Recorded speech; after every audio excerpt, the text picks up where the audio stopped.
Good morning class. तो फिर से हम लोग आ गए हैं अपने इम्पोर्टेंट क्वेश्चंस में। तो इस बार हम लोग बात करेंगे सेकंड चैप्टर के इम्पोर्टेंट क्वेश्चंस में, ठीक है, जो कि केमिस्ट्री का है। Is matter around us pure. यहाँ पे हम लोग बात करेंगे वो क्वेश्चंस जो कि प्रीवियस ईयर्स में आ चुका है, या फिर इस चैप्टर में, मतलब सॉरी, इस ईयर में बहुत ज़्यादा इंपॉर्टेंट है उस चीज़ के लिए। सो यहाँ पे स्टार्टिंग से हम लोग बात करते हैं। List out to conditions essential for using distillation as a method of separation of the compounds from mixture। मतलब क्या हमको दो ऐसा इसेंशियल कंडीशन बताना है जिससे कि हम लोग को ये चीज़ हो कि बेसिकली जो हम लोग यूज़ करते हैं मेथड ऑफ सेपरेशन के लिए डिस्टिलेशन, वो क्यों यूज़ करें। तो कंपाउंड मस्ट बी मिजिबल, मतलब मिजिबल लिक्विड होना चाहिए, दोनों लिक्विड आपस में मिक्स किया होना चाहिए।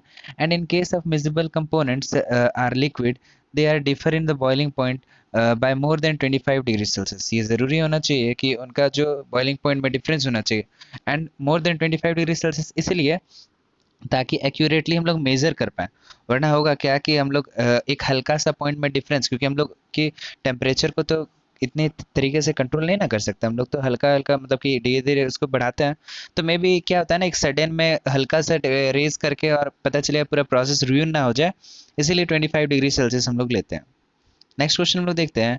What is a compound, what is a compound not a mixture, water is a compound not a mixture. इस चीज को जस्टिफाई करना है, ये बहुत ज्यादा इंपॉर्टेंट है और ये बहुत बार पूछा भी जाता है। इस चीज को हम लोग कुछ इस तरीके से लिखते हैं। The two elements of hydrogen और oxygen are combined chemically to form water which are at a fixed temperature. देखिए एक्चुअली ये बात क्या है ना, कि यहाँ पे हम लोग बात इस तरीके से बोल सकते हैं कि यहाँ पे हाइड्रोजन और ऑक्सीजन जो कंबाइन कर रहा है, ये केमिकली कंबाइन कर रहा है और विद अ फिक्स्ड रेशियो, जिसके बारे में हम लोग पढ़ चुके हैं। सो ये बात हुआ। in the properties of water are altogether different from the constituent elements। यहाँ पे बात हो रहा है कि हम लोग जब चैप्टर पढ़ रहे थे वहाँ पे हम लोग बात किया होता है कि जो भी प्रॉपर्टीज होता है वाटर का, वो हाइड्रोजन और ऑक्सीजन के कंपैरेटिवली बिल्कुल भी डिफरेंट होता है। इसीलिए हम लोग इसको कंपाउंड कंसीडर करते हैं, ना कि mixture. For example, molecule of hydrogen is combustible, molecule of oxygen is supporter of combustion, but water is the extinguishes fire। Simple सी बात है, अगर मान लीजिए आप हाइड्रोजन के केस में लेते हो तो हाइड्रोजन बहुत अच्छा क्या बोलते हैं, फायर को बर्न करता है। वही चीज़ ऑक्सीजन के बारे में देखते हो तो ऑक्सीजन क्या कहता है, बहुत अच्छा सपोर्टर ऑफ कंबशन है। वही चीज़ वाटर को देखें तो पानी, आग जो होता है वो पानी को बुझा देता है। नेक्स्ट में देखें। So write one property of suspension. Suspension का प्रॉपर्टी देखना है। So suspension is a heterogeneous mixture और solid particle represent one phase, while the liquid which are present in the represent the other phase। वही चीज होता है, जो solid particle और लिक्विड पार्टिकल्स होता है वो बिल्कुल सेपरेटेड होता है। Identify the solute in a solvent in 80% of ethyl alcohol in water. यहाँ पे आप याद रखिएगा कि water present in a small amount is solute, ठीक है, और इथाइल अल्कोहल ये ज़्यादा अमाउंट में प्रेजेंट है, इसीलिए हम लोग इसको सॉल्वेंट कंसीडर करते हैं। वही चैप्टर सॉरी क्वेश्चन 4 में देखते हैं। Classify brass diamond as a mixture and element. इन दोनों में से बताना है। So brass is a homogeneous mixture, ये सबको पता है क्योंकि एक अलॉय है। वही चीज़ देखें, इसमें एक्चुअली ये बना हुआ रहता है जिंक और कॉपर से। और वही चीज़ हम लोग देखें कि डायमंड कह रहे हैं तो डायमंड इज अ एलिमेंट, हम लोग को पता है it is an allotrope of carbon. अच्छा, नेक्स्ट क्वेश्चन में हम लोग देखें। How is the chemical change different from the physical change. किस तरीके से वो चेंज अलग अलग होता है। In a chemical change a new substance is formed as a result of chemical reaction. No new substance is found as a physical change. हम लोग को पता है कि एक नया सब्सटेंस का फॉर्मेशन नहीं होता है फिजिकल चेंज में, वही केमिकल चेंज में होता है। Next, why the particles in a true solution cannot be seen with the naked eyes? ऐसा क्यों होता है? The particle in the true solution are less than 10 to power minus 9 actually। यहाँ पे 10 to power minus 9 meter, that is 1 nanometer होता है। The particles are too small to scatter the beam of the light, therefore we cannot see the seen with the naked eyes। हम लोग अपने आँख से नहीं देख पाते हैं क्योंकि पार्टिकल साइज एक्चुअली में बहुत ज़्यादा ही छोटा होता है। इतना ज़्यादा छोटा होता है कि लाइट उससे टकरा नहीं पाती है तो उसको देख ही नहीं पाते हम लोग, ठीक है। वही चीज़ देखें। Identify the heterogeneous mixture from the following. Air, soda, water, soap, solution, brass, ये सारी चीज़ों में। So soap solution is a heterogeneous mixture with the rest of the homogeneous mixture, ये तो हम लोग को पता है। वही write two components of the colloidal solution, give an example. तो दो कंपोनेंट्स क्या हो सकता है कोलाइडल सॉल्यूशन का, that is dispersed phase and dispersion medium. Dispersed phase और डिस्पर्शन मीडियम बेसिकली सिमिलर होता है, हम आपको बता चुके थे। जैसे सॉल्यूट और सॉल्वेंट के बारे में हम लोग बात किए थे। For example colloidal solution of a starch in water, starch as a dispersed phase काम करता है ना, water as a dispersion medium की तरह काम करता है. Distinguish between element and compound with one example of each. हम लोग का element और compound को थोड़ा सा different से बताना है with example के through, ठीक है. An element cannot be broken into smaller constituent by a compound, but a compound can be broken as a result the chemical reaction or passing electricity. मतलब कुछ अलग अलग तरीके से, जैसे electrochemical process हो गया ये सारे. फॉर एग्जांपल ले लो तो सोडियम एलिमेंट होता है और ये सोडियम क्लोराइड के थ्रू बना हुआ रहता है कुछ इस तरीके से. सो एलिमेंट और कंपाउंड बेसिकली इस तरीके से अलग होता है, ठीक है. इसमें जो जो सोडियम होता है ये तुम्हारा एलिमेंट होता है, एंड जो कंपाउंड होता है ये तुम्हारा सोडियम क्लोराइड रहता है. बेसिकली इसको तोड़ोगे तो ये दो एलिमेंट में बन जाएगा जो कि सोडियम और क्लोरीन होता है. Suggest a suitable separation set technique. ये चीज़ बहुत इंपॉर्टेंट है. Mercury and water and colour component of blue ink. देखोगे यही नहीं, ammonium chloride and potassium chloride, mixture of alcohol and water, ये सारी चीज़ों को कैसे सेपरेट करें. तो देखते हैं. The separation can be done by using the separating funnel. Mercury, हमको पता है कि मरकरी जो होता है ये इनसॉल्युबल होता है वाटर में, बल्कि ये हैवियर होता है. तो सिंपल से बात है, हैवियर होगा तो ये नीचे होगा, वाटर को ऊपर की ओर पुश करेगा. सेपरेटिंग फनल के थ्रू हम लोग क्या करेंगे, धीरे धीरे करके है ना दोनों को सेपरेट आउट कर लेंगे. वही the separation can be done through chromatography. Colour वाला बात हुआ था हम लोग बताए थे, क्रोमेटोग्राफी के थ्रू हम लोग यूज करते हैं.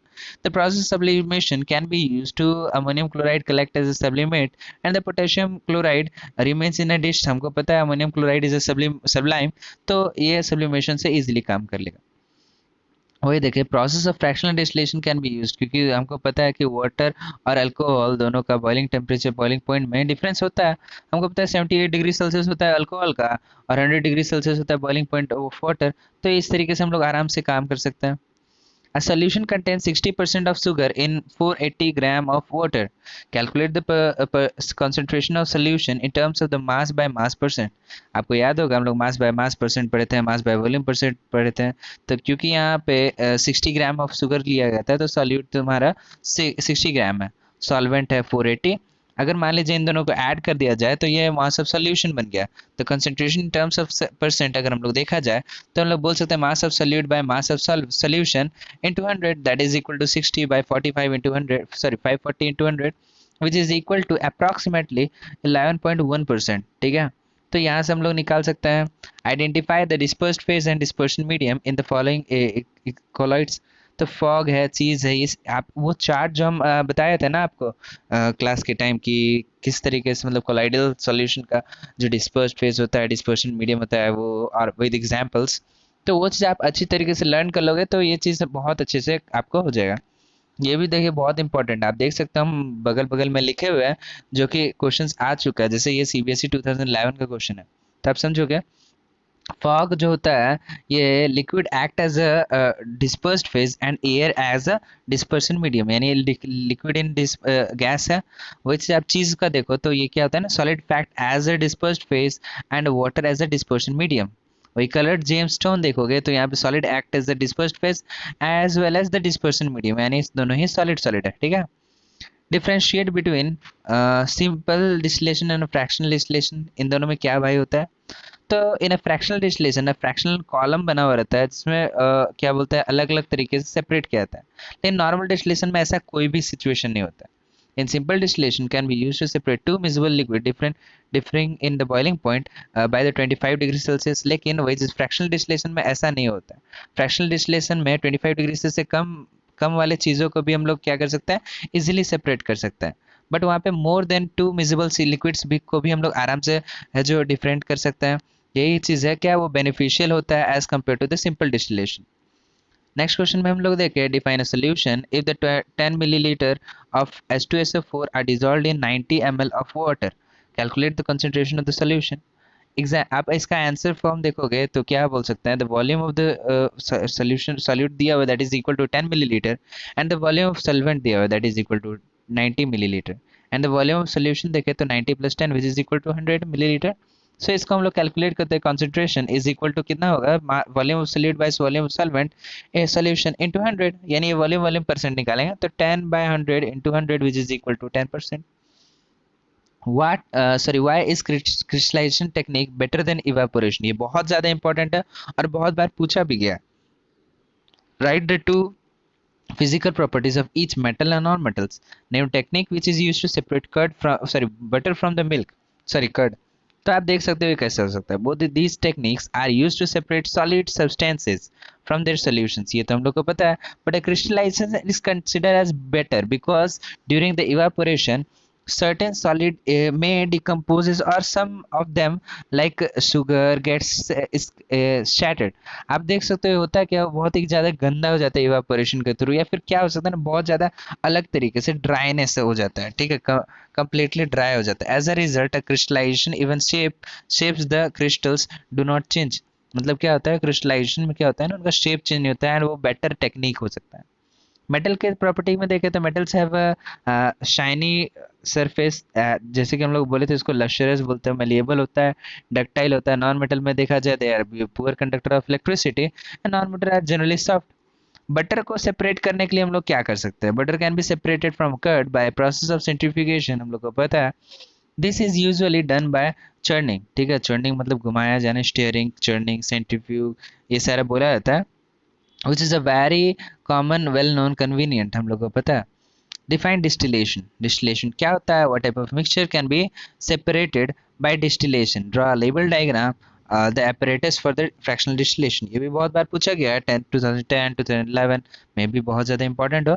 So for the definition of distillation, the process of distillation called the simple distillation, जिसको हम लोग use करते हैं. ठीक है, वही चीज़ हम लोग देखें to separate two miscible liquids which differ in the boiling point of about 25 degree Celsius और मोर. ये चीज़ हम लोग यूज़ कर सकते हैं to purify the impurities of a liquid containing the soluble non volatile impurities. For level diagram देख सकते हो यहाँ पे apparatus जो रिक्वायर्ड होता है, एंड इसको हम लोग पहले भी बना चुके हैं थियरी के टाइम में, तो आप इसको देखो और इसको अच्छी तरीके से आप नोट कर सकते हो. So this was all about the important questions of chapter 2. I hope आज का क्लास आपको समझ आया होगा. नेक्स्ट क्लास में लोग और डिटेल में बात करेंगे. Till then bye, thank you.